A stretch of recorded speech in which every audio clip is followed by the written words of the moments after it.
প্রিয় উপস্থিতি, আজকের এই সংক্ষিপ্ত খুতবায় আমরা যে বিষয়টি নিয়ে আলোচনা করব তা হচ্ছে অমর কিছু আমল, অন্তহীন কিছু আমল, যে আমলের সব মৃত্যুর পর প্রবাহমান থাকবে। এমন কিছু আমল নিয়ে আমরা আলোচনা করব যে আমলের সব মৃত্যুর পরও জারি থাকবে, চলমান থাকবে। আমাদের জীবন খুবই সংক্ষিপ্ত,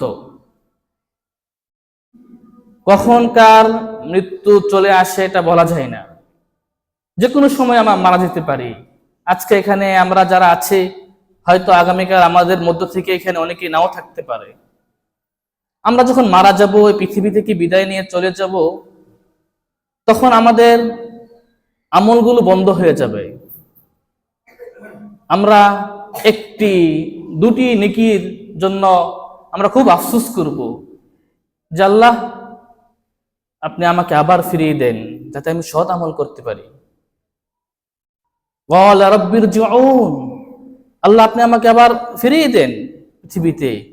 কেন ফিরিয়ে দেন? যাতে করে বেশি বেশি টাকা কামাই করতে পারি, বেশি বেশি সম্পদ উপার্জন করতে পারি, এর জন্য বড় বড় অট্টালিকা বানাতে পারি, এর জন্য না। লাআল্লি আ'মালু সলিহা, আমাকে আপনি আবার পৃথিবীতে পাঠান যাতে করে আমি সৎ আমল করতে পারি। তো দুনিয়ার জীবনকে বিদায় দেওয়ার সাথে সাথে আমরা সওয়াবের নেকির মুখাপেক্ষী হব। আমাদের আমলগুলো সব বন্ধ হয়ে যাবে। এজন্য রাসূল সাল্লাল্লাহু আলাইহি ওয়াসাল্লাম বলছেন, ইগতানিম খামসান ক্বাবলা খামসিন, যে পাঁচটি বিষয় আসার আগে তুমি এই পাঁচটি বিষয়কে কাজে লাগাও। তারপর রাসূল বলছেন, শাবাবাকা ক্বাবলা হারামিক, বৃদ্ধ হয়ে যাওয়ার আগে তুমি তোমার যৌবনকালকে কাজে লাগাও। যৌবনকালে যে শক্তি সামর্থ্য আমাদের থাকে, যে কাজ করার, আমল করার যে শক্তি সামর্থ্য থাকে, বৃদ্ধ হয়ে গেলে সেটা থাকে না। এক সালাফ কান্না করছে, তাকে জিজ্ঞাসা করা হচ্ছে, আপনি কান্না করছেন কেন? তখন উত্তর দিয়েছেন যে আমার থেকে আমার নামাজ হারিয়ে গেছে, আমি আর নামাজ পড়তে পারি না। তো আপনি আগে কেমন নামাজ পড়তেন? উত্তরে তিনি বললেন, আগে আমি 2 রাকাত নামাজ পড়তাম সূরা বাকারা আর সূরা আল ইমরান দিয়ে। সুবহানাল্লাহ। এখন 2 রাকাত নামাজ আর সূরা বাকারা আর সূরা আল ইমরান দিয়ে পড়তে পারি না, এজন্য তিনি কান্না করছেন। তো এই জন্য রাসূল বলছেন যে তুমি বৃদ্ধ হয়ে যাওয়ার আগে, বয়স হয়ে যাওয়ার আগে তোমার যৌবন কালকে তুমি কাজে লাগাও। শাবাবাকা ক্বাবলা হারামিক ওয়া সিহহাতাকা ক্বাবলা সাকমিক, অসুস্থ হয়ে যাওয়ার আগে তুমি তোমার সুস্থতাকে কাজে লাগাও। আজকে আমরা সুস্থ আছি, একটা আমল করতে পারছি, অসুস্থ হয়ে গেলে পারবো না। এজন্য রাসূল বলেছেন যে অসুস্থ হয়ে যাওয়ার আগে তুমি তোমার সুস্থতাকে কাজে লাগাও। তারপর রাসূল বলছেন, অগিনাকা ক্বাবলা ফাকরিক, দারিদ্র হয়ে যাওয়ার আগে তোমার সম্পত্তি কাজে লাগাও। এখন টাকা পয়সা আছে হাতে, একসময় তো থাকবে না, দরিদ্র হয়ে যাবে, এজন্য এখন তুমি এটা কাজে লাগাও। তারপর বলছেন, ফারাগাকা ক্বাবলা শুগলিক, ব্যস্ত হয়ে যাওয়ার আগে অবসর সময়কে কাজে লাগাও।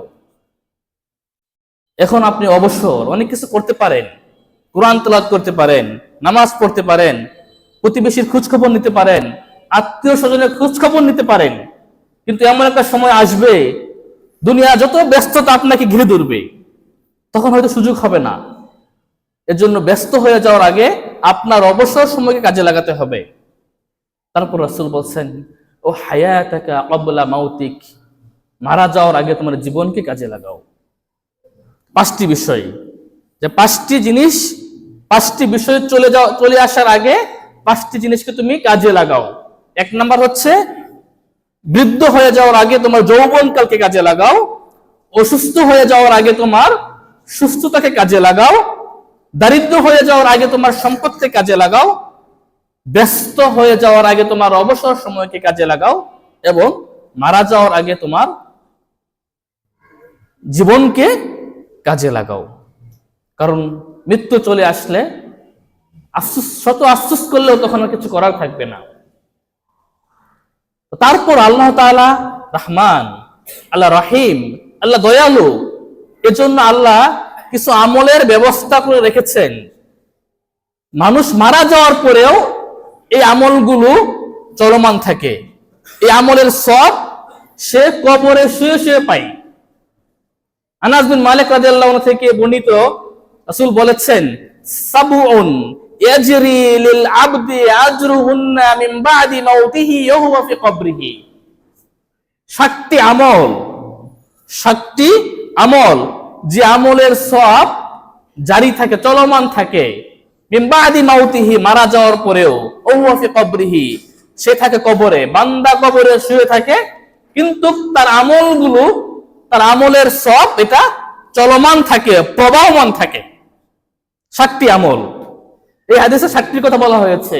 রাসূল বলছেন, মান আল্লামা ইলমান, যে কেউ কাউকে ইলম শিক্ষা দেয়, কেউ কাউকে ইলম শিক্ষা দেয়, আও কারা নাহারান, অথবা পানির জন্য ড্রেন খুলে অথবা পাইপ দিয়ে একটা পানির ব্যবস্থা করে দেয় মানুষের জন্য, পশু পাখির জন্য, আও হাফারা বিরান, অথবা কূপ খনন করে, আও গরাসা নাখলান, অথবা খেজুর গাছ রোপণ করে, আও বানা মসজিদান, অথবা কোনো মসজিদ নির্মাণ করে যায়, আও ওয়াররাসা মুসহাফান, অথবা একটা কোরআন কাউকে ওয়ারিশ করে যায়, একটা কোরআন দিয়ে যাও কাউকে, আও তারাকা ওয়ালাদান, অথবা একটা সন্তান রেখে যায়, যে সন্তান মৃত্যুর পরে তার জন্য ইস্তেগফার করবে। এই হাদিসে 7টি আমলের কথা বলা হয়েছে। একটি হচ্ছে ইলম শিক্ষা দেওয়া, 2 নম্বর হচ্ছে পানির ব্যবস্থা করা, ড্রেন খনন করে অথবা পাইপ দিয়ে, 3 নম্বর হচ্ছে কূপ খনন করা, 4 নম্বর হচ্ছে খেজুর গাছ রোপণ করা, 5 নম্বর হচ্ছে মসজিদ নির্মাণ করা, 6 নম্বর হচ্ছে কোরআন দিয়ে যাওয়া, 7 নম্বর হচ্ছে সৎ সন্তান রেখে যাওয়া। এই হাদিসটি বাজ্জার রাহিমাহুল্লাহ বর্ণনা করেছেন। ইমাম আলবানী রাহিমাহুল্লাহ হাদিসটিকে হাসান বলেছেন তার সহিহ তারগিব ওয়াত তারহিবে, হাদিস নাম্বার 73।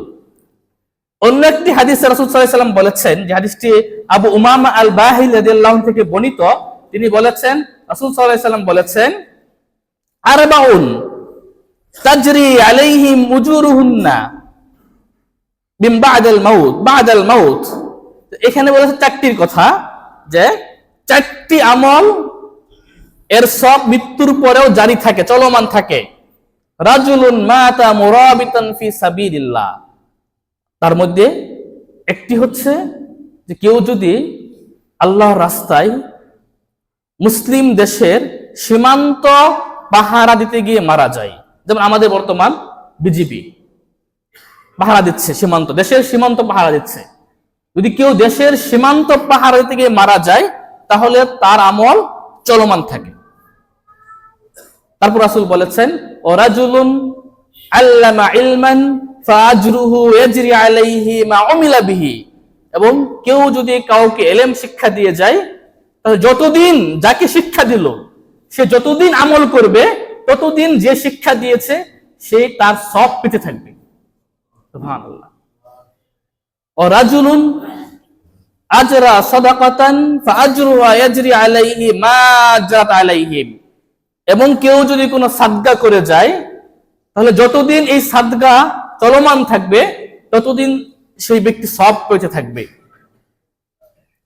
তারপর রাসূল বলেছেন, রাজুলুন তারাকা ওয়ালাদান সালিহান ইয়াদউলা, এবং কেউ যদি সৎ সন্তান রেখে যায়, তাহলে এই সন্তান তার জন্য দোয়া করলে এই আমলটাও জারি থাকবে।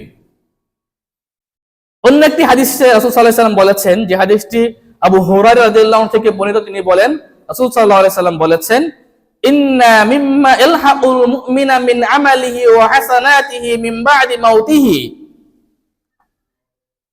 ইলমুন আল্লামাহু ওয়া নাশারাহু ওয়া ওয়ালাদান তারাকাহু ওয়া মুসহাফান ওয়াররাফাহু আও মাসজিদান বানাহু আও বাইতান লিবনিস সাবিল বানাহু আও নাহরান আজরাহু আও সাদাকাতান আখরাজাহা মিন মালিহি ফি সিহহাতিহি ওয়া হায়াতিহি আলহাকুহু মিন বাদি মাউতিহি। এই হাদিসে রাসূল সাল্লাল্লাহু আলাইহি ওয়াসাল্লাম বলেছেন যে অনেকগুলো মিলে যাচ্ছে, এক হাদিসের সাথে আরেক হাদিসে মিলে যাচ্ছে। তো কিছু হাদিসে রাসূল বেশি সংখ্যক উল্লেখ করেছেন, আরেক হাদিসে কম সংখ্যক উল্লেখ করেছেন। এই হাদিসে রাসূল বলেছেন যে কেউ যদি ইলম শিক্ষা দিয়ে যায়, যেটা আগে চলে গেছে, অথবা সৎ সন্তান রেখে যায়, ওয়ারাসা মুসহাফান, অথবা কুরআন দিয়ে যায়, আও বাইতান লিবনিস সাবিল বানাহু, এখানে একটা অতিরিক্ত আসছে যে যদি মুসাফির খানা তৈরি করে যায়, মুসাফিরদের বসবাসের জন্য কোন একটা ঘর নির্মাণ করে যায়, আও নাহারান আজরাহু, পরেগুলো মিল আছে আগে হাদিসের সাথে। তো আমরা এই তিনটি হাদিস আমি উপস্থাপন করলাম, একটা একটা আমরা আলোচনা করব এখন। প্রথমে আমরা জেনেছি ইলম, তালিমুল ইলম, ইলম শিক্ষা দেওয়া। রাসূল বলেছেন যে মান আল্লামা ইলমান, যদি কেউ কাউকে ইলম শিক্ষা দেয়, তাহলে যে যাকে শিক্ষা দেওয়া হলো সে যতদিন ইলম অনুযায়ী আমল করবে, ততদিন যে শিক্ষা দিয়েছে শিক্ষক সেই সব পেতে থাকবে। তার মানে ও সারা জীবন ছাত্র আমল করে যে সব পাইবে, আপনি শুধুমাত্র শিক্ষা দেওয়ার জন্য সেই আমল সব আপনি পেয়ে যাবেন, কবরে শুয়ে শুয়ে সেটা। ইলম, এটা হচ্ছে ইলম শিক্ষা দেওয়া, এটা হচ্ছে নবী রাসূলদের একটা পেশা। নবী রাসূলদের পেশাই ছিল মানুষকে জ্ঞান শিক্ষা দেওয়া। ইলম, এই জ্ঞানের মাধ্যমে মানুষ তাদের দ্বীন সম্পর্কে জানতে পারে, তাদের প্রভুকে চিনতে পারে, সত্য এবং মিথ্যার মধ্যে পার্থক্য করতে পারে ইলম দ্বারা। হালাল এবং হারাম, ভালো এবং মন্দ, সবকিছুর মধ্যে পার্থক্য হয় ইলমের মাধ্যমে। এর জন্য কোন আলেম যখন মারা যায়, একজন আলেম পৃথিবী থেকে চলে গেলেও তার বক্তব্য, তার লিখনি, তার বই, তার দাস, এগুলো থেকে যায়, প্রজন্মের পর প্রজন্ম এগুলো চলতেই থাকে, আর মানুষ উপকৃত হতে থাকে। সে কবরে শুয়ে শুয়ে আলেম তার সব পেতে থাকে। রাসূল সাল্লাল্লাহু আলাইহি ওয়াসাল্লাম তার হাদিসে বলেছেন, মান আল্লামা আয়াতান মিন কিতাবিল্লাহ ফালাহু সাওয়াবুহা মা তুলিয়াত, যদি কেউ কাউকে কুরআনের একটি আয়াত শিক্ষা দেয়, তাহলে যতদিন ওই ব্যক্তি আয়াতটা তেলাওয়াত করবে, ততদিন ওই শিক্ষক সেই সব পেতে থাকবে। সুবহানাল্লাহ। আপনারা মনে করতে পারেন ইলম শিক্ষা দেওয়া এটা মনে হয় শিক্ষকদেরই কাজ, না, শিক্ষকদের না। আপনি মানুষকে একটা বিষয় শিক্ষা দেন, একটা আয়াত শিক্ষা দেন, কাউকে আপনি একটা কোরআনের আয়াত, কাউকে সূরা ফাতিহাটা আপনি শিখিয়ে দেন, কথার কথা, কাউকে সূরা ফাতিহাটা শিখিয়ে দেন। আপনি যাকে শিখালেন ওই ব্যক্তি যতদিন সূরা ফাতিহা তেলাওয়াত করবে, আপনি কবরে শুয়ে শুয়ে এর সব পেয়ে থাকবেন। রাসূল বলছেন, খায়রুকুম মান তাআল্লামাল কুরআনা ওয়া আল্লামা, তোমাদের মধ্যে সেই ব্যক্তি উত্তম যে কোরআন নিজে শিখে এবং অপরকে শেখায়। আব্দুর রহমান আল মুআল্লিম রাহিমাহুল্লাহ হাদিসটি বলার পরে তিনি দামেস্কের এক মসজিদে দাঁড়িয়ে বলছেন, এই হাদিসটি আমাকে এই মসজিদে দীর্ঘ 40 বছর বসিয়ে রাখছে, মানে কোরআন শিক্ষা দেওয়ার জন্য। তিনি কারণ বলছে আমি কি উত্তম মানুষ হব না? রাসূল বলছেন উত্তম মানুষ দুই প্রকার, কারা? যে কোরআন শিখাবে এবং যে শিখবে। তা আমি তো শিখে ফেলছি, এখন শেখানোর পালা। এর জন্য বলছি এই হাদিস আমাকে এই মসজিদে দীর্ঘ 40 বছর বসিয়ে রাখছে মানুষকে কোরআন শেখানোর জন্য। তা আপনারা আছেন, আপনার সন্তানকে একটা আয়াত শিক্ষা দেন, আপনার বন্ধুকে একটা আয়াত শিক্ষা দেন, এই সব আপনি পেতে থাকবেন, মানুষ উপকৃত হতে থাকবে ইলম দ্বারা।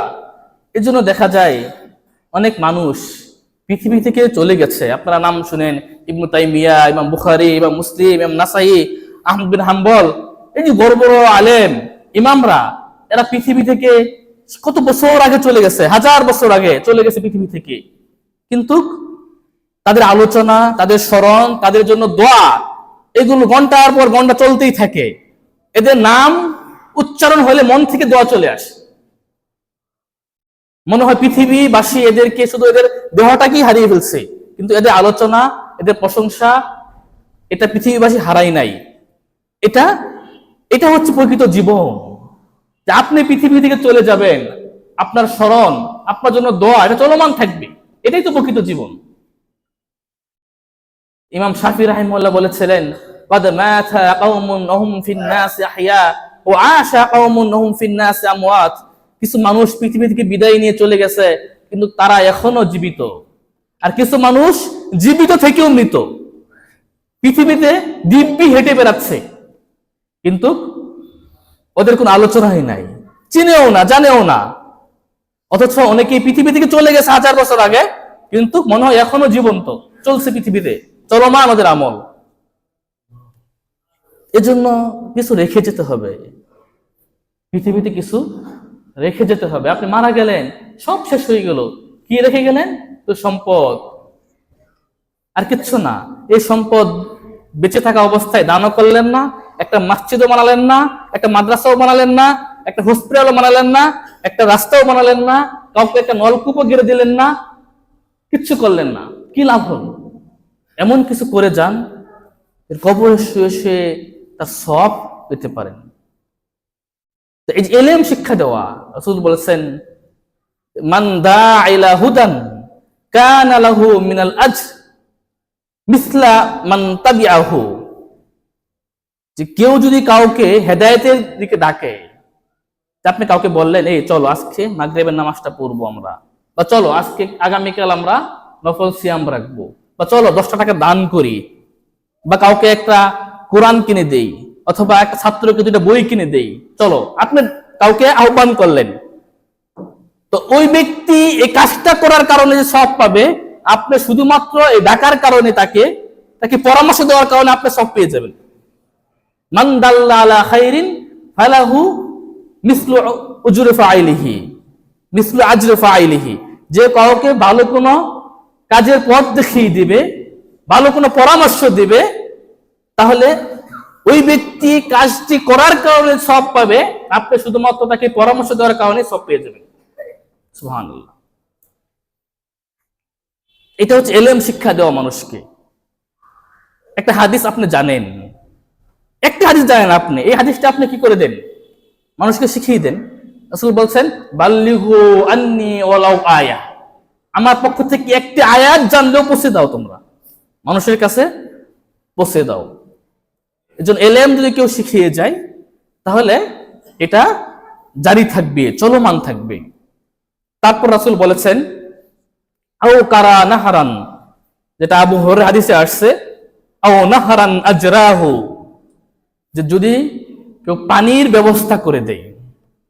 পানির ব্যবস্থা কিভাবে? এটা বাংলাদেশে হয়তো আমরা বেশি বুঝবো না, এটা মরু দেশে গেলে বুঝতে পারবো যে পানির প্রয়োজন কত। যে সে হয়তো নদী থেকে অথবা খাল থেকে একটা ড্রেনের ব্যবস্থা করলো, একটা ড্রেন বা একটা খাল খনন করে, যেখানে পানির খুব প্রয়োজন সেখানে নিয়ে গেল, অথবা একটা পাইপ দিয়ে, বড় পাইপ দিয়ে সে পানির ব্যবস্থা করে দিল, অথবা দেখা যাচ্ছে এখানে মানুষ আসে, অজু করার প্রয়োজন, বা এখানে একটা পানির প্রয়োজন, সেখানে একটা পানির ব্যবস্থা করে দিল। তাহলে যতদিন এই পানি থেকে মানুষ, পশু পাখি, গাছপালা উপকৃত হবে, যে ব্যক্তি এই পানির ব্যবস্থা করেছে সে কবরে শুয়ে শুয়ে সব পেতে থাকবে। এভাবে রাসূল বলছেন, আও হাফারা বিরান, যদি কেউ কোনো কূপ খনন করে। এখন তো কূপের প্রচলন বেশি নেই, এখন কি করতে হবে? টিউবওয়েল আছে, এটা একটা প্রজেক্ট হাতে নিয়ে নিতে হবে। টিউবওয়েল পানি হচ্ছে, রাসূলকে জিজ্ঞেস করা হলো, সাদ ইবনে উবাদাহ রাদিয়াল্লাহু আনহু জিজ্ঞেস করলেন রাসূলকে, উত্তম সাদকা কি? আমার মা তো মারা গেছেন, আমার মা মারা গেছে, এখন তার জন্য আমি সাদকা করতে চাই, উত্তম সাদকা কি? রাসূল বললেন যে মানুষকে পানির ব্যবস্থা করে দাও, পানি পান করানো। তখন তিনি একটা কূপ খনন করলেন। কূপ খনন করে সাদ ইবনে উবাদা বললেন, এই কূপটা আমার মায়ের পক্ষ থেকে সাদকা করে দিলাম। আপনাদের অনেক মা বাবা নেই পৃথিবীতে, বাংলাদেশে অনেক অঞ্চল আছে পানির খুব সমস্যা, আপনি ওইখানে গিয়ে একটা টিউবওয়েল গেড়ে দেন। যতদিন এই টিউবওয়েল থেকে পানি বের হবে, ততদিন আপনার আমলনামায় সব যোগ হবে। আমরা তো আর সালাফদের মতো না, সাহাবীদের মতো না, আমাদের আমলও নেই, আমাদের আমলের পরিমাণ খুবই নগণ্য। সালাফরা সারা রাত তাহাজ্জুদ পড়তেন, সারাদিন রোজা রাখতেন, তারপর তারা কত দান করতেন। উসমান রাদিয়াল্লাহু আনহু, রাসূল সাল্লাল্লাহু আলাইহি সাল্লামের দুই মেয়ের জামাতা, জান্নাতের সুসংবাদ প্রাপ্ত একজন সাহাবী উসমান ইবনে আফফান রাদিয়াল্লাহু আনহু, মদিনায় গিয়ে দেখলেন মদিনায় বীরের উমা কূপ, ইহুদির একটা কূপ ছিল। সেই ইহুদি মুসলিমদের কাছে পানি বিক্রি করতো ওই কূপ থেকে। রাসূল বললেন, যে এই কূপটা মুসলিমদের জন্য কিনে দিবে তার জন্য জান্নাত, ফালাহুল জান্নাহ। তখন উসমান ইবনে আফফান রাদিয়াল্লাহু আনহু সেই জামানার ৩৫,০০০ দিরহাম দিয়ে কূপটা কিনে মুসলিমদের জন্য অফ করে দেয়। সেই জামানার ৩৫,০০০ দিরহাম কিনলেন, কিনে তিনি মুসলিমদের জন্য অফ করে দিলেন যে এখান থেকে মুসলিমরা পানি খাবে। উমর রাদিয়াল্লাহু আনহু একদিন রাসূলকে বললেন, উমরের উত্তম সবচেয়ে উৎকৃষ্ট সম্পদ, সবচেয়ে প্রিয় সম্পদ ছিল খাইবারের। তখন আল্লাহ রাসূল, আমি চাই আল্লাহর রাস্তায় আমার এই সবচেয়ে প্রিয় সম্পদকে সাদকা করতে। উমর ইবনে খাত্তাব সাদকা করে দিলেন। আবু তালহা রাদিয়াল্লাহু আনহু যখন আয়াত নাযিল হইল যে তোমরা ততক্ষণ পর্যন্ত লান তানালুল বিররা হাত্তা তুনফিকু মিম্মা তুহিব্বুন, যে যতক্ষণ তোমাদের সবচেয়ে প্রিয় বস্তু তোমরা আল্লাহর রাস্তায় ব্যয় না করবে তোমরা পুণ্যবান হতে পারবে না, পুণ্যের কাছে পৌঁছতে পারবে না। তখন আবু তালহা বললেন, আল্লাহ রাসূল, আমার তো উত্তম সম্পদ হচ্ছে বাইরুহা, আমি আল্লাহর রাস্তায় সাদকা করে দিলাম। সুবহানাল্লাহ, সাদকা করে দিলেন। তারা জান্নাত, দুনিয়া থেকে জান্নাতের সার্টিফিকেট নিয়ে গিয়েছেন, তারপরও তারা এভাবে সাদকা করেছেন। আমাদের আমলের পরিমাণ খুব কম। আমাদের এমন কিছু রেখে যেতে হবে যাতে করে কবরে আমাদের উপকারে আসে। যেটা বলতেছিলাম যে কূপ খনন করা, মানুষকে পানির ব্যবস্থা করে দেওয়া, এখানে আমাদের টিউবওয়েল আমরা করতে পারি, এটা ব্যবস্থা করতে পারি মানুষের জন্য। আপনি নিয়ত করে নিন যে আগামীকাল একজনকে আমি টিউবওয়েল দিয়ে দেবো ইনশাল্লাহ, এখান থেকে নিয়ত করে নিন। যদি আমার বক্তব্য শুনে কেউ একজনকে টিউবওয়েল দেয়, তাহলে এইসব আমিও পেয়ে যাবো ইনশাল্লাহ। রাসূল সাল্লাল্লাহু আলাইহি ওয়াসাল্লাম আলীকে বলছিলেন, লা ইয়াহদিয়াল্লাহু বিকা রাজুলান ওয়াহিদান খায়রুন লাকা মিন হুমরিন নাম। আলী, যদি আল্লাহ তোমার মাধ্যমে একজন ব্যক্তিকে হেদায়েত দেয়, এটাই তোমার জন্য লাল উট থেকে উত্তম। তো এক ব্যক্তি, সহিহ বুখারীর হাদিস, বাইনামা রাজুলুন বিতরিকিন ইশতাদ্দা আলাইহিল আতাশ ফাওয়াজাদা বি'রান ফানাযালা ফিহা ফাশারিবা সুম্মা খারাজা ফাইযা কালবুন ইয়ালহাস ইয়াকুলু সারা মিনাল আতাশ। যে আপনার হাদিসটা হয়তো অনেকে শুনেছেন, যে এক ব্যক্তি রাস্তা দিয়ে হেঁটে যাচ্ছে, তার খুব পিপাসা পেয়েছে, খুব পানির তৃষ্ণা পেয়েছে, খুব পিপাসা। তো হাঁটতে হাঁটতে দেখা গেল একটা কূপ পেয়ে গেল, সেই কূপে নামলো, নেমে পানি পান করলো। অতঃপর যখন কূপ থেকে বের হলো, দেখলো একটা কুকুর হাঁপাচ্ছে, একটা কুকুর হাঁপাচ্ছে তৃষ্ণায়। ইয়াকুলু সারা মিনাল আতাশ, কুকুরের এত পিপাসা লেগেছে যে সে মাটি চেটে চেটে খাচ্ছে পিপাসার কারণে। তখন ওই ব্যক্তি বলল যে আমার যেরকম তৃষ্ণা লেগেছিল, আমার যেরকম পিপাসা লেগেছিল, মনে হয় এই কুকুরটারও এরকম পিপাসা লেগেছে। তারপর সে কূপে আবার নামলো। কূপে নেমে সে তার মুজা, রাসূল বলছেন যে ফামালাআ খুফফাহু মাআন, সে তার মুজা পানি দিয়ে, মানে মুজাটা পানিতে চুবালো এক কথায়। রাসূল তারপরে একটা দৃশ্য বর্ণনা করেছেন যে কিভাবে সুম্মা আমসাকাহু বিফিহি হাত্তা রাকিয়া, সে মুজাটাকে পানি দিয়ে ভিজিয়ে তার মুখে করে সে কূপ থেকে উঠে আসলো। তার মানে মুজাটার মুখে নিয়েছে, হাতে নিলে হয়তো পানি পড়ে যাবে ধরার সময়। রাসূল বলছেন ফামসাকাহু বিফিহি, সে মুজাটাকে তার মুখ দিয়ে ধরেছে, হাত্তা রাকিয়া, তারপরে কূপ থেকে আবার উপরে উঠছে, উঠে ফাসাকাল কালবা, ওই কুকুরকে সে পানি পান করিয়েছে। তারপরে ফাশাকার আল্লাহু লাহ, আল্লাহ তার প্রতিদান দিয়েছেন, ফাগাফারা লাহ, এবং তাকে আল্লাহ ক্ষমা করে দিয়েছে। এই হাদিসটি শুনে সাহাবাগণ বললেন, ফাকালু ইয়া রাসূলুল্লাহ ওয়া ইন্না লানা ফিল বাহাইম লা আজরা, আল্লাহর রাসূল, চতুষ্পদ জন্তুকে কি আমাদের সব রয়েছে, এগুলো সেবা করলে বা এগুলোর কোনো উপকার করে দিলে আমরা কি নেকি পাবো? রাসূল বললেন, ফি কুল্লি কাবিদিন রাতবাতিন আজর, যে প্রত্যেক প্রাণীতেই তোমাদের জন্য নেকি রয়েছে। এটা হচ্ছে একটা হাদিস। আপনারা দেখেন যে এক ব্যক্তি শুধুমাত্র একটি কুকুরকে পানি পান করানোর কারণে আল্লাহ তাআলা তাকে ক্ষমা করে দিলেন, তাকে প্রতিদান দিলেন। তাহলে যে ব্যক্তি একটা কূপ খনন করবে বা একটা নলকূপ গেড়ে দিবে, একটা টিউবওয়েল গেড়ে দিবে, সেখান থেকে মানুষ পানি পান করবে, তাহলে তার সব কেমন হতে পারে? যদি একটা কুকুরকে পানি পান করার কারণে এত সব পাওয়া যায়, তাহলে যে মানুষকে পানি পান করাবে তার সব কেমন হতে পারে? রাসূল বলেছেন এর জন্য, মান হাফারা মাআন, যে কূপ খনন করবে, লাম ইয়াশরাব মিনহু কাবিদুন হাররা মিন জিন্নিন ওয়ালা ইনসিন ওয়ালা সাবইন ওয়ালা তাইরিন ইল্লা আজারাহুল্লাহু ইয়াওমাল কিয়ামাহ। যদি কেউ কূপ খনন করে এবং সেখান থেকে জিন, মানুষ, চতুষ্প জন্তু, পশু পাখি পানি পান করে, তাহলে আল্লাহ কিয়ামতের দিন তাকে উত্তম প্রতিদান দান করবেন। সুবহানাল্লাহ। কূপ খনন করা মানে আমাদের টিউবওয়েল, মানুষকে টিউবওয়েল গেড়ে দিয়ে সহযোগিতা করা। যদিও আমলগুলো আমাদের মনে হয় ছোটখাটো, শুনতে মনে তো নামাজ না, এটা রোজা না, এটা হজ না, যাকাত না। আপনি হজ করেন কত? আপনি হজ করেন সে লক্ষ লক্ষ টাকা খরচ করে। হ্যাঁ, হজ একবার করতে হবে ওয়াজিব, কিন্তু পরে কিন্তু ওয়াজিব না। আল্লাহ রাসূল হজের অনেক নেকি, শুনতে একটা হজ, উমরা আপনি প্রতি বছর করেন। এক বছর যদি উমরা না করে আপনি এমন কিছু আমল করে দেন যে আমলটা আপনার চলমান থাকবে, উমরার আমল চলমান। আমি উমরাকে ছোট করছি না, আমি আবারও বলছি, আমি উমরাকে ছোট করছি না, উমরা অনেক বড়, উমরা সব অনেক, কিন্তু এটাও চলমান থাকবে একটা। ওটা শুধু আপনার উপকার হবে, কিন্তু একটা টিউবওয়েল পানির ব্যবস্থা করে দিলে এখান থেকে অনেক মানুষ উপকৃত হবে। তারপর রাসূল বলছেন, আও গারাসা নাখলান, যদি কেউ খেজুর গাছ রোপণ করে। এখানে খেজুর গাছ একটু বিশেষভাবে উল্লেখ করা হয়েছে, তবে উদ্দেশ্য হচ্ছে যে কোনো গাছ।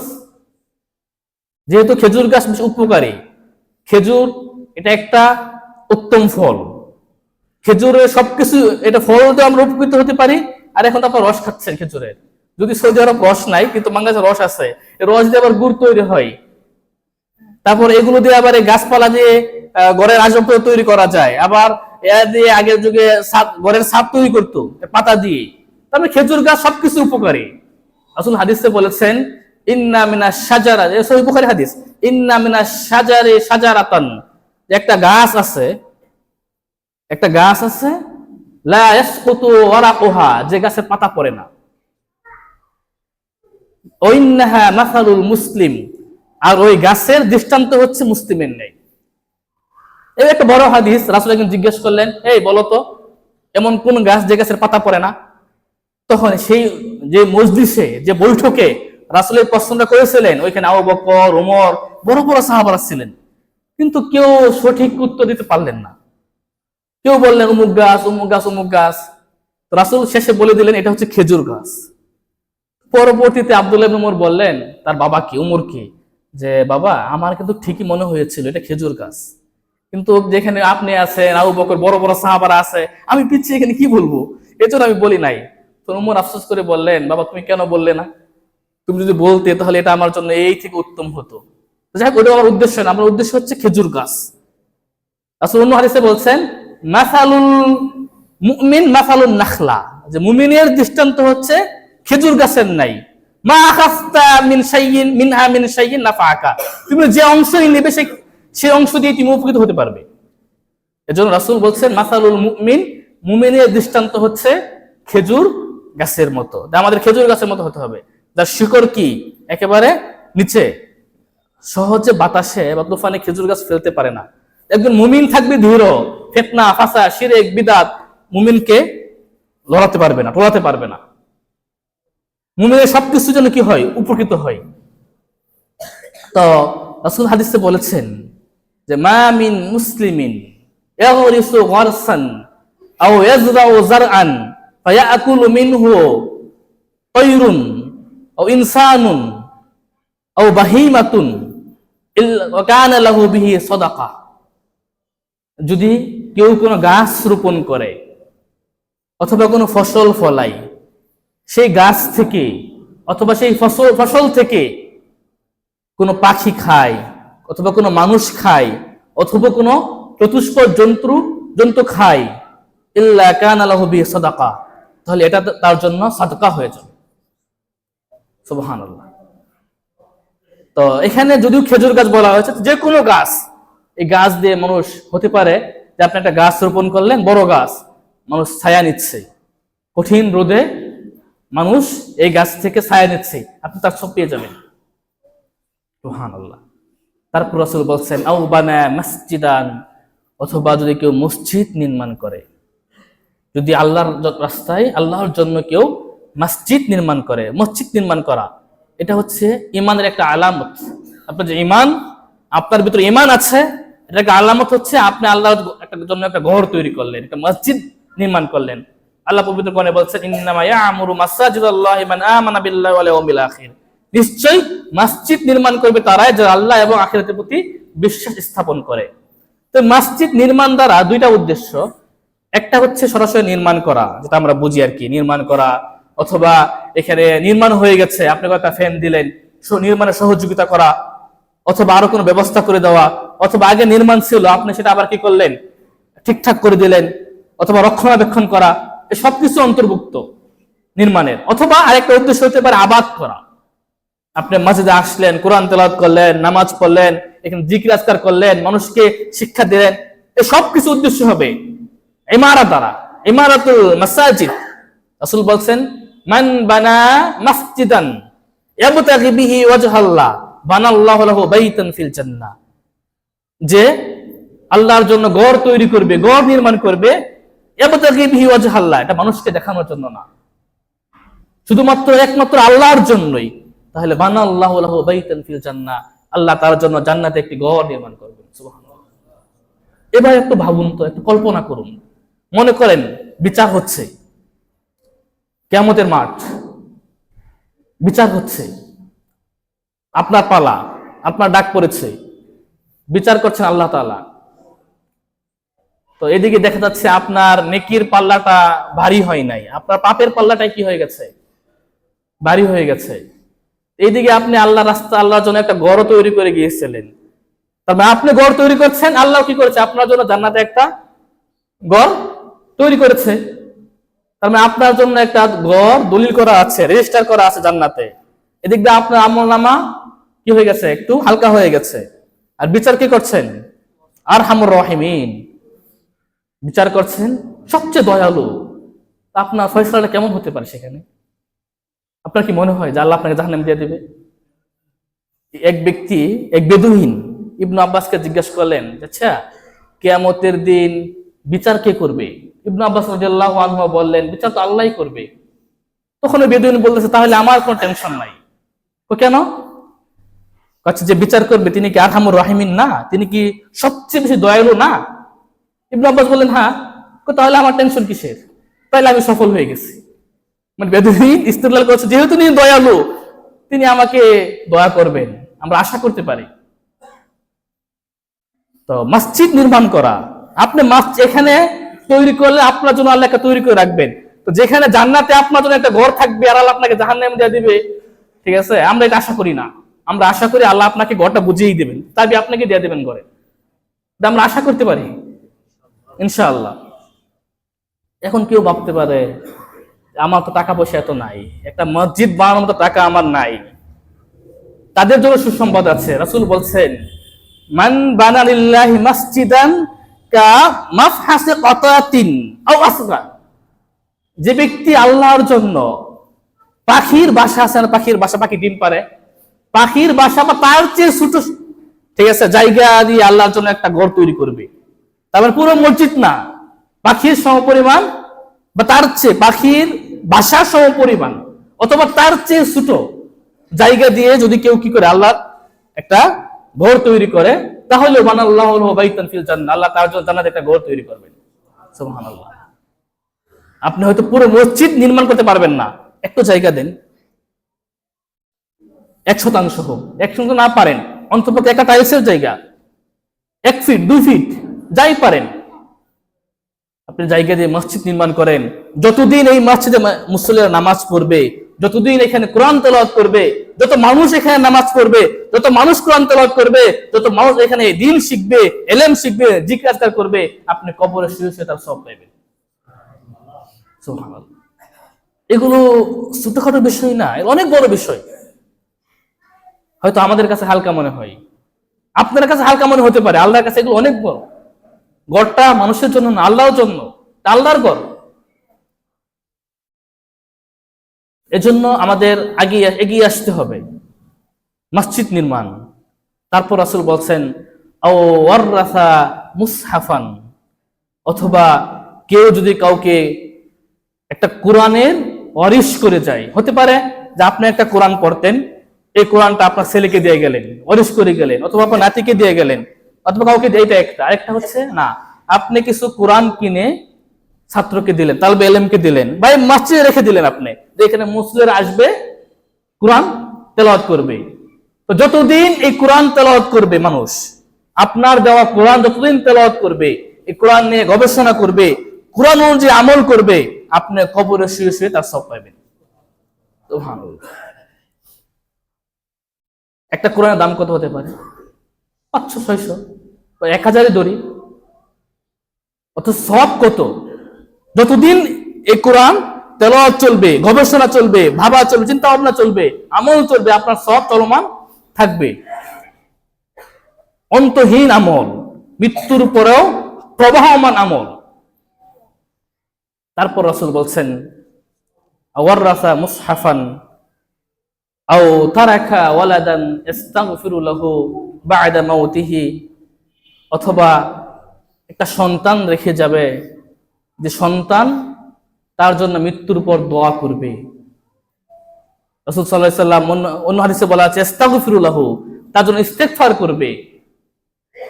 বা অন্য হাদিসে বলেছেন ইযা মাতাল ইনসানু ইনকাতা আনহু আমালু ইল্লা মিন সালাসা ইল্লা মিন সাদাকা জারিয়া আও ইলমিন ইনতাফাউ বিহি আও ওয়ালাদিন সালিহিন ইয়াদউ লাহু, সৎ সন্তান দোয়া করবে। তার মানে এই হাদিসে সৎ সন্তান, ভালো সন্তান চেয়ার একটা পদ্ধতি রাসূল বর্ণনা করে গেছে। সেটা কি? যে সন্তান পিতামাতার জন্য দোয়া করে, ওই সন্তান হচ্ছে কি? সৎ সন্তান, ওই সন্তান হচ্ছে ভালো সন্তান। রাসূল বলছেন ইন্না আওলাদাকুম মিন কাসবিকুম, তোমাদের সন্তান তো তোমাদের উপার্জনেরা।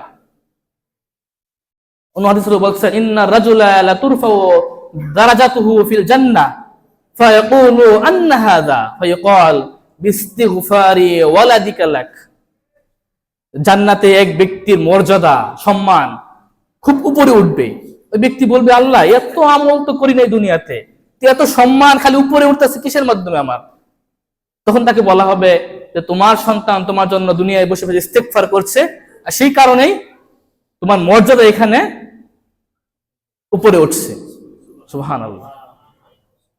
আপনি আপনার সন্তানকে ভালোভাবে মানুষ করে গেলেন, তাকওয়া, সালাত, সিয়াম, আল্লাহর ইবাদত, আনুগত্যের উপর বড় করলেন, দ্বীনি শিক্ষায় শিক্ষিত করলেন, ভালো মানুষ হিসেবে রেখে গেলেন। এই সন্তান আপনার জন্য দোয়া করবে। এই সন্তান যত আমল করবে, সালাত, নামাজ পড়বে, রোজা রাখবে, হজ করবে, যাকাত করবে, যত আমল করবে, এই আমলের একটা ভাগ আপনি পাবেন। এই সন্তান, আপনার সৎ সন্তান, আপনার ভালো ছেলেটা, ভালো মেয়েটা যত আমল করবে, সে এর একটা ভাগ আপনি পেয়ে যাবেন। কারণ এর ভালো হওয়ার পিছনে আপনার অবদান ছিল, আল্লাহ তৌফিক ছিল, সাবাব মাধ্যমটা ছিলেন বাবা অথবা মা, আপনি।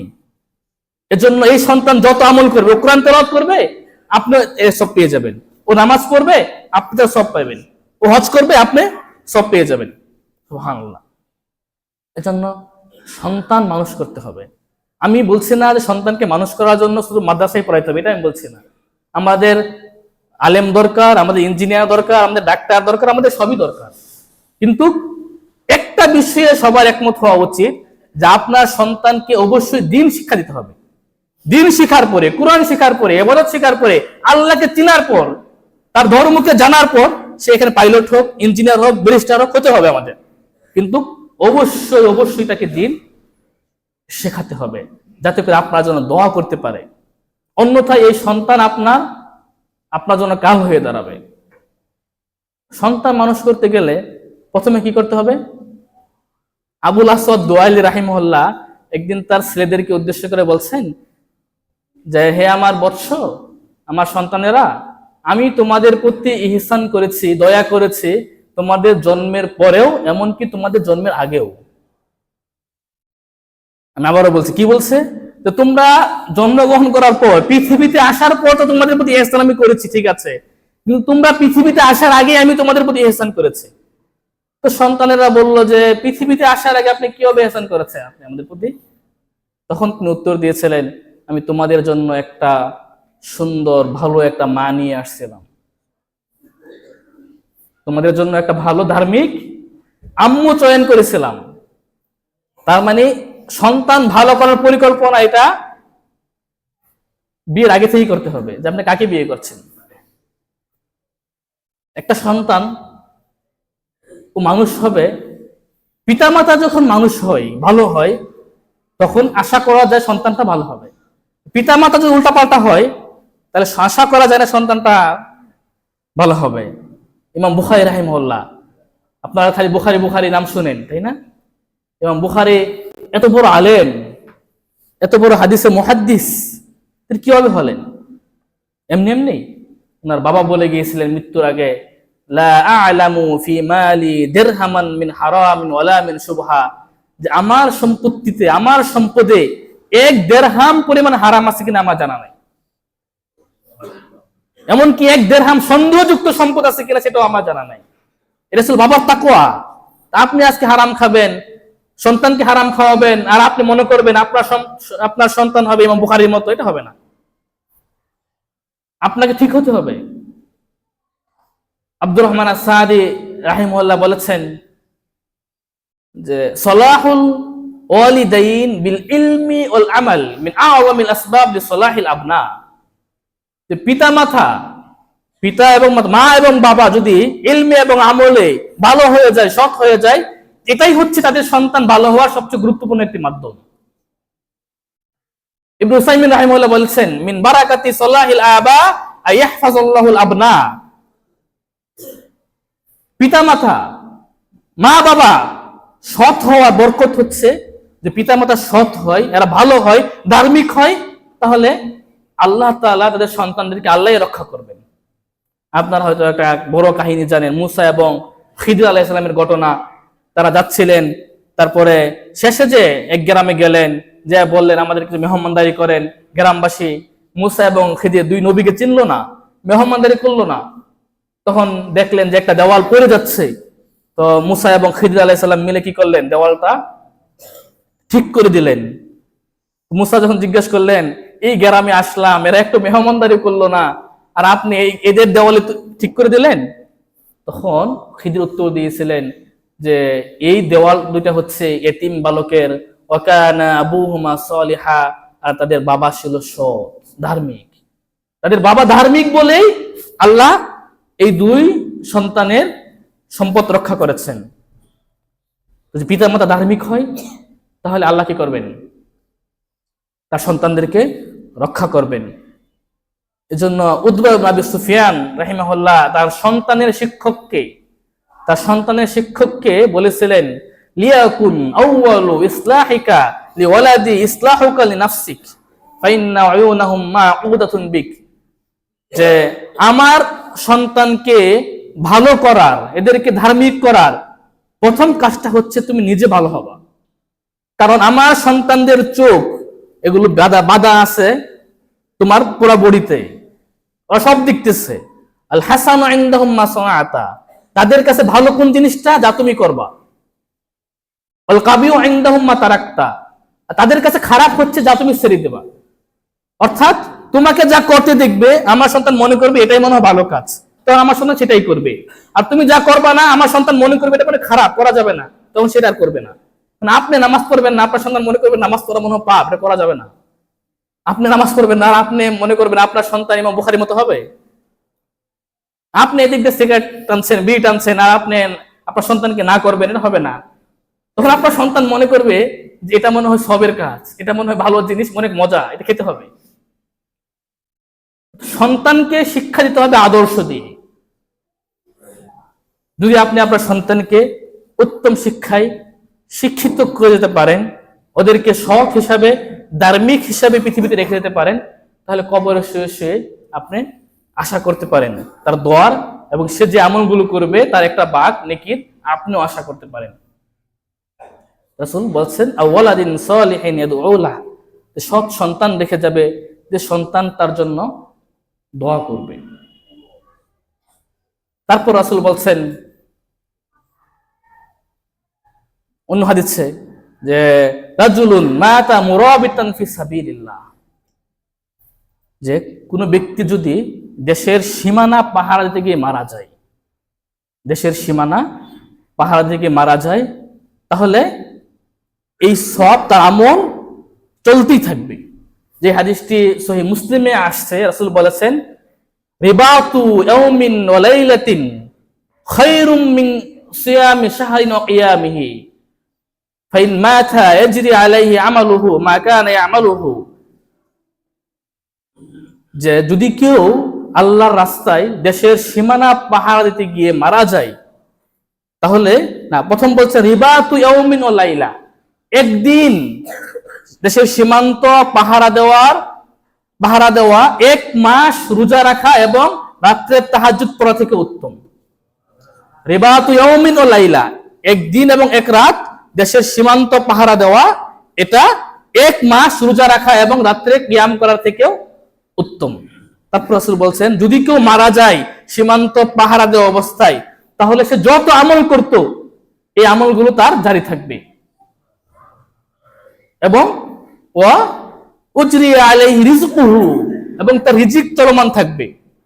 তারপর বলছেন ওয়া আমিনাল ফাত্তান, এবং সে ফিতনা থেকে বেঁচে থাকবে, নিরাপত্তা পাবে।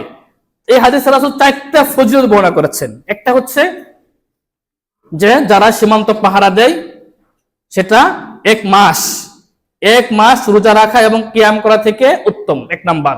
2 নাম্বার হচ্ছে যদি সে মারা যায় সীমান্ত পাহারা দেওয়া অবস্থায়, তাহলে তার আমল চলমান থাকে, অর্থাৎ সে দুনিয়া যত আমল করত, নামাজ, রোজা, হজ, যাকাত, সাদকা, আল আমরু বিল মারুফ ওয়ান নাহই আনিল মুনকার, এর কথায় যত রকমের ভালো কাজ আছে সে করত, কবরে শুয়ে শুয়ে এই সব ভালো আমলের সব সে পাবে।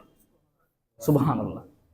যদি আমাদের যারা বিজিবি আছে, আগে বিডিআর ছিল, ওরা যদি নিয়ত থাকে, ওদের ইচ্ছা থাকে, নিয়ত থাকে আল্লাহর জন্য যে আমি একটা মুসলিম দেশের সীমান্ত পাহারা দিচ্ছি, যাতে কেউ এই দেশের কোনো ক্ষতি করতে না পারে, আক্রমণ করতে না পারে, যে নিয়ত থাকে, ইখলাস থাকে ওর, তাহলে এই সব আশা করে সে পাবে। আর যদি শুধুমাত্র দেশের জন্য হয়, জাতীয়তা, তাহলে সে পাবে না। কিন্তু নিয়ত থাকতে হবে যে আমি একটা মুসলিম দেশের সীমান্ত পাহারা দিচ্ছি, তাহলে আমাদের বিজিবির আমরা আশা করতে পারি তারা এসব দিতে পারে। অন্য হাদিসেও বলেছেন যদি কেউ মারা যায় কুল্লুল মাইয়িত ইখতামু আলা আমালিহি ইল্লাল মুরাবিত, প্রত্যেক মৃত্যু ব্যক্তি তার আমলনামা একেবারে বন্ধ হয়ে যায়, ইল্লাল মুরাবিত, শুধুমাত্র প্রহরী, সীমান্ত যারা পাহারা দেয় তাদের আমল ছাড়া, তাদের আমল চলতেই থাকে। আরেকটি হচ্ছে বিনা আও বাইতান লিবনিস সাবিল আও বাইতান লিবনিস সাবিল বানাহু, যে যদি কেউ যাত্রী শ্রমিক যাকে বলে আর কি, মুসাফিরদের জন্য কোনো গড় নির্মাণ করে, মুসাফিরদের জন্য কোনো গড় যদি কেউ নির্মাণ করে, তাহলে এটাও যতদিন সেখানে মুসাফিররা বসবে এ সব সে পেয়ে যাবে। এখানে খালি মুসাফিরদের জন্য গড় এটা না, আলেমগণ উদ্দেশ্য করেছেন যদি কেউ ছাত্রদের জন্য একটা মাদ্রাসা তৈরি করে দেয়, অথবা এতিমদের জন্য একটা এতিমখানা তৈরি করে, অথবা যারা বিধবা আছে ওদের জন্য একটা গড় তৈরি করে, মিসকিনদের জন্য, ফকিরদের জন্য একটা গড় নির্মাণ করে, অথবা কেউ একটা হসপিটাল নির্মাণ করলো, তাহলে সেও কি হবে? এর অন্তর্ভুক্ত হবে। রাসূলুল্লাহ সাল্লাল্লাহু আলাইহি ওয়াসাল্লাম বলছেন মান হাফারা আলি মাইয়িতিন কবরান, যে একটা মৃত ব্যক্তির জন্য কবর খনন করলো, ফাআন্নাহু ফীহি, এবং ওই কবরে তাকে দাফন করলো, তাহলে কানা লাহু মিনাল আজর তাহলে সে এমন নেকি পাবে কাজরি মাসকানিন উসকিনহু ইয়াউমাল কিয়ামা। অর্থাৎ এই হাদিসে রাসূল বলছেন, যদি কেউ কোন মৃত ব্যক্তির জন্য কবর খনন করে এবং সে তাকে দাফন করে, তাহলে তার সবটা কি? তাহলে এমন সব পাইবে, সেজন্য ওই মৃত ব্যক্তিকে একটা বাসস্থান দিয়ে দিল কিয়ামত পর্যন্ত বাস করার জন্য। কিয়ামত পর্যন্ত বসবাস করার জন্য আপনি একটা ব্যক্তিকে যেন কি করলেন? একটা বাড়ি নির্মাণ করে দিলেন। যদি একটা কবর খনন করার কারণে এই সব পাওয়া যায়, তাহলে যে একটা মানুষকে বাড়ি বানিয়ে দিবে তার সব করতে হতে পারে। এগুলো হচ্ছে সাদাকা জারিয়া। আরেকটা সাদকা জারিয়া। তো সাদকা জারিয়াটা যা বললাম সবকিছু চলে আসবে সাদকা জারিয়া হিসাবে। কয়েকটা আমলের সময় শেষ পর্যায়ে কয়েকটা আমলের কথা বলা হলো আপনাদের সামনে, যে আমলের সব মৃত্যুর পরও চলমান থাকে। ইয়াজিদ রাহিমাহুল্লাহ তিনি যখন মৃত্যুর আগে একদিন বললেন, ওই হাকা ইয়াজিদ তোমার জন্য দুর্ভোগ, মানিল্লাযী ইউসাল্লি আনকা বাদাল মাউত, মৃত্যুর পরে তোমার পক্ষ থেকে আর কে নামাজ পড়বে? মানিল্লাযী ইয়াসুমু আনকা বাদাল মাউত, মৃত্যুর পর তোমার পক্ষ থেকে কে রোজা রাখবে? ও মানিল্লাযী ইউরদি রাব্বাকা আনকা বাদাল মাউত, মৃত্যুর পর তোমার জন্য তোমার প্রতিপালককে আর কে সন্তুষ্ট করবে? মৃত্যুর পরে এসব করা কেউ নেই। এর জন্য দুনিয়া যতদিন আমরা বেঁচে আছি, দুনিয়ার জীবনে আমাদের আখিরাতের জন্য আমাদের কর্ম করতে হবে। আল্লাহ আমাদেরকে তৌফিক দান করুক। আপনারা একটা চিন্তা করে দেখেন, 10টা আমল বলা হইলো, আপনি কোনটা করেছেন আর কোনটা করতে চান? আপনি একটা বেছে নেন। আল্লাহ সহজ করুক, আমাকে সহকারে তৌফিক দান করুক। আমিন।